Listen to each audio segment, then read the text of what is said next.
اللہ اللہ اللہ۔ میرے ایک بہت پیارے دوست تھے رشید خان، کیم کے قریب میں ایک بستی میں رہتے تھے۔ عید سے 3 دن پہلے ان کا انتقال ہوا۔ بہت پیارے آدمی تھے، تاجر تھے، زمینیں لیتے تھے، کنسٹرکشن کرتے تھے، بیچتے تھے، زمین کے ٹکڑے خریدتے تھے، بیچتے تھے۔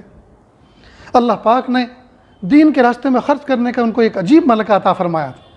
انتقال کے بعد میں کچھ علماء کے درمیان بیٹھ کر ان کے محاسن ذکر کر رہا تھا، ان کے اندر یہ خوبی تھی، یہ خوبی تھی۔ تو اسی مجلس میں ایک عالم بیٹھے تھے، انہوں نے کہا کہ مولانا میں ان کی بستی میں ایک مکتب پڑھانے کے لیے جایا کرتا تھا، تو مکتب کی ذمہ داری تو ان سے متعلق نہیں تھی، لیکن ان کو پتہ چلا یہ ہمارے بچوں کو ہماری بستی میں پڑھانے کے لیے آتے ہیں، ہر مہینے 2000 روپے مجھے ہدیہ دیا کرتے تھے۔ اور ایک مرتبہ مجھ سے یہ کہا کہ مولانا آپ لوگوں کی تنخواہیں بہت محدود ہوتی ہیں، اچانک کئی مرتبہ کوئی ضرورت پیش آ جاتی ہے، ہاری بیماری ہوتی ہے، تو اگر اللہ نہ کرے کوئی ایسی بات پیش آئے تو پریشان مت ہونا، میرے آفس پہ آ کے لے کے جانا، پیسے لے کے جانا، اور اگر میں کسی میٹنگ میں ہوں تو یہ دیکھ کر کے میں مصروف ہوں ایسی چلے مت جانا، میٹنگ میں آ جانا، اور یوں مت کہنا کہ مجھے پیسے چاہیے، بلکہ یوں کہنا رشید خان آپ کے پاس جو میرے پیسے رکھے ہوئے ہیں اس میں سے 4000 کی مجھے ضرورت ہے، آپ کے پاس جو میرے پیسے رکھے ہوئے ہیں اس میں سے 4000 کی مجھے ضرورت ہے، تاکہ کوئی یہ نہ سمجھے کہ مولانا بھیک مانگنے کے لیے آئے، اور آپ کی قسمت کے تو میرے پاس رکھے ہوں گے نا، تبھی تو آپ آئیں گے میرے پاس۔ اللہ اکبر کبیرہ، کتنی بڑی فہم۔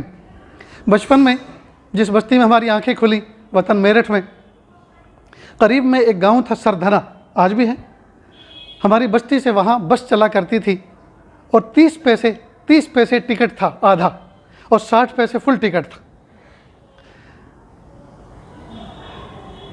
ایک بس کے جو کنڈکٹر تھے وسیع الرحمن ان کا نام تھا، کسی نے گولی مار کے شہید کر دیا تھا، اللہ تعالیٰ ان کو جنت نصیب فرمائے، بلند درجات فرمائے۔ ایسے پیارے آدمی تھے کہ کنڈکٹر ہونے کی حیثیت سے ٹکٹ لیتے تھے، ہر ایک کی سیٹ کے پاس جاتے اور کہتے بھائی صاحب، بہن جی، ٹکٹ، بڑے ادب کے ساتھ۔ اور کوئی عالم طالب علم ہوتا، مثال کے طور پہ 50 پیسے ان کو دینے ہوتے اور 2 روپئے ان کو دیتے، تو وہ 2 روپئے لے لیتے، 2 روپئے لے لیتے، اور 4 اٹھنی ان کو واپس کر دیتے، پیسے نہیں لیتے تھے، تاکہ دیکھنے والوں کو یہ لگے کہ ان سے بھی لیا ہے، لیکن ان کو محسوس ہو جائے کہ نہیں لیا، اس لیے کہ اگر نہیں لیں گے، منع کریں گے، تو ہو سکتا ہے دوسرا کہے بھائی ہم ان کے اندر کون سے سرخاب کے پر لگے ہیں کہ ان سے آپ ٹکٹ نہیں لے رہے اور ہم سے مانگ رہے ہیں۔ اس طرح سے وہ عزت کا پردہ بھی رکھتے تھے اپنا، اور دوسرے کی بھی عزت سنبھالتے تھے۔ تو اگر مثال کے طور پہ کسی سے 50 پیسے ٹکٹ لینا ہے جی، اور اس نے 2 روپئے دیے، تو وہ 4 اٹھنی واپس کر دیتے تھے کہ آپ سے نہیں لینا، اس طرح سے۔ تو اللہ کے نیک بندے ایسے بھی ہوتے ہیں۔ تو دیکھو کرنے والے کام تو کیسے کیسے کر کے گئے، اور کیسے اعمال۔ ترکیسر کے اندر ایک خاتون تھی، پچھلے سال ان کا انتقال ہوا، جمعہ کا مبارک دن، عصر کا وقت، باوضو اور نماز کے لیے کھڑی ہوئی، نیت باندھی، سینے میں درد ہوا، بیٹھ گئی اور روح قبض ہو گئی، اور یومیہ 10 پارے قرآن پاک کی تلاوت کرتی تھی، یومیہ 10 پارے قرآن پاک کی تلاوت کرتی تھی۔ میرے بھائیوں، کرنے کے تو بہت سے کام ہیں، اور کام کرنے کے لیے الگ سے کوئی زندگی لانے کی ضرورت نہیں ہے، کرنے کے لیے الگ سے کوئی زندگی میں وقت نکالنے کی ضرورت نہیں، یہی روٹین کے کام کرنے ہیں۔ دیکھو صحابہ کرام نیکی کے لیے الگ سے وقت نکال کے نہیں بیٹھتے تھے۔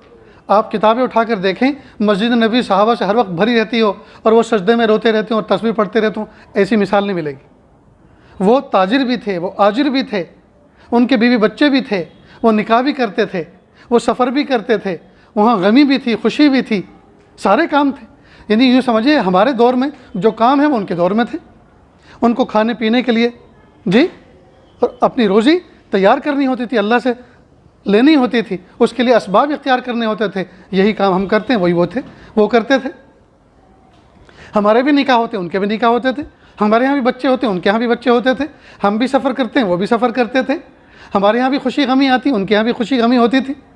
لیکن اللہ کے محبوب صلی اللہ علیہ وسلم کی صحبت مبارک میں بیٹھ کر انہوں نے زندگی کو گزارنے کا طریقہ سیکھا تھا، بس اسی طریقے کے مطابق ہم اپنی زندگی کو گزاریں، بس ہو گیا کام، اور کیا کرنا ہے۔ وقت پہ نماز پڑھیں، وقت پہ نماز پڑھیں، حلال روزی کو حلال طریقے سے ترتیب سے کمائیں، وقت پہ سوئیں، وقت پہ اٹھیں، وقت پہ تلاوت کریں، وقت پہ ذکر کریں، جھوٹ نہ بولیں، امانت داری کے ساتھ زندگی گزاریں، بد معاملگی نہ کریں، لڑائی جھگڑا نہ کریں، محبتوں کے ساتھ رہیں، الفت تقسیم کریں، خندہ پیشانی کے ساتھ ملیں، اپنی ذات سے کسی کو تکلیف نہ پہنچائیں۔ محبوب صلی اللہ علیہ وسلم نے فرمایا المسلم من سلم المسلمون من لسانہ و یدہ، او کما قال علیہ الصلوۃ والسلام، کامل مسلمان وہ ہے جس کی زبان اور ہاتھ کے شر سے دوسرا مسلمان محفوظ رہے۔ المسلم من سلم المسلمون من لسانہ و یدہ، کامل مسلمان وہ ہے جس کی زبان اور ہاتھ کے شر سے دوسرا مسلمان محفوظ رہے۔ کیا مطلب؟ کوئی کسی کو تماچا نہ مارے، کوئی کسی کو کوہنی نہ مارے، بس یہ دو ہی ہاتھ کے اندر یہی دو ہی حصے ہیں جس سے تکلیف پہنچتی ہے۔ کوئی کسی کو لات مارے تو اس سے تکلیف نہیں پہنچتی، تو پھر لات کا تذکرہ کیوں نہیں کیا؟ نہیں، بس دو عضو ذکر کرنے کے بعد گویا اس میں احاطہ کر لیا کہ ساری کی ساری تکلیفیں اس میں جمع ہو چکی۔ ہاتھ سے تکلیف نہ پہنچائیں، تکلیف کی جتنی قسمیں ہو سکتی ہیں اس میں آ گئی۔ واٹس ایپ پر کوئی میسج لکھ کر آپ وائرل کریں کسی کے بارے میں، یہ بھی کسی مومن کو تکلیف پہنچانا ہے۔ جی، بائک کو اس طرح سے پارک کرنا کہ دوسرے لوگوں کو گزرنے میں تکلیف آئے، یہ بھی مومن کو تکلیف پہنچانا، یہ بھی حرام ہے۔ اپنی گاڑی آپ پڑوسی کے دروازے کے سامنے کھڑی کریں، اس سے دکان کے سامنے کھڑی کریں، اس کا تکلیف پہنچائیں، یہ بھی ایذاء مسلم میں داخل ہے۔ ٹوائلٹ یوز کرنے کے لیے آپ گئے، پبلک ٹوائلٹ جیسے مسجدوں میں، مدارس میں، خانقاہوں میں یا ریلوے اسٹیشنوں پر ہوتی ہیں پبلک ٹوائلٹ، اس کو استعمال کیا، آپ پیشاب کر کے آئے اور پانی اتنا نہیں بہایا کہ وہ پیشاب آگے روانہ ہو جائے، بیڈ اسمیل آ رہی ہے، آپ کے بعد جو اندر جائے گا اس کو تکلیف پہنچے گی، اور یہ تکلیف حرام ہے۔ آپ نے نجاست اور گندگی کو بہایا، لیکن اس طرح سے نہیں بہایا جیسے بہانا چاہیے، اس کے اثرات اس کی شیٹ پہ باقی ہیں، وہ نجاست وہیں پڑی ہوئی، آگے روانہ نہیں ہوئی۔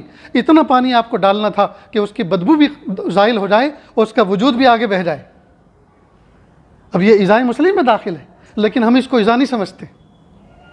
بے جا ہارن بجانا، پتہ ہے آگے والی گاڑی بے وجہ نہیں کھڑی، اس کے آگے بھی کوئی گاڑی کھڑی ہے اور اس کے آگے ریڈ لائٹ ہے، اب آپ ہارن بجا رہے ہیں، یہ ایذاء میں داخل ہے، یہ ایذاء میں داخل ہے۔ غرضی ہم مسجد میں داخل ہو رہے ہیں اور چپل ہم اس طرح سے نکال رہے ہیں، چپل اس طرح سے نکال رہے ہیں کہ دوسرے کی چپلوں کے اوپر ہمارے تلوے، چپل کے نیچے کا حصہ لگا ہوا ہے، تو کیا ہماری چپل اتنی قیمتی ہے اور دوسرے والے چپل اتنی گھٹیا ہے کہ اس کے اوپر آپ چپل رکھ لیں؟ کیا پتہ وہ کسی اللہ کے ولی کی چپل ہو اور ہم اپنی چپلوں سے اس کی توہین کر رہے ہوں، اور جب وہ پہن کے چلے گا اور دیکھے گا میرے اوپر کسی نے اس طرح چپلوں پہ ایسی چپل رکھی تھی، اس کو احساس ہوگا، طبیعت پہ تکلیف ہوگی، پتہ نہیں ناپاک ذرات کتنے تھے جو اوپر گرے، میرے اب پیر خراب ہوں گے۔ یہ حرام کا اعلیٰ فرد ہے۔ اس لیے دوستو اس بات کی کوشش کریں کہ ہمارے وجود سے، ہمارے قلم سے، ہمارے قدم سے، ہمارے کسی عمل سے کسی کو تکلیف نہ پہنچے۔ جی، تو کریں گے نا ان باتوں پر عمل انشاءاللہ۔ اللہ ہم سب کو کہنے سننے سے زیادہ عمل کی توفیق عطا فرمائے۔ وآخر دعوانا ان الحمد للہ رب العالمین۔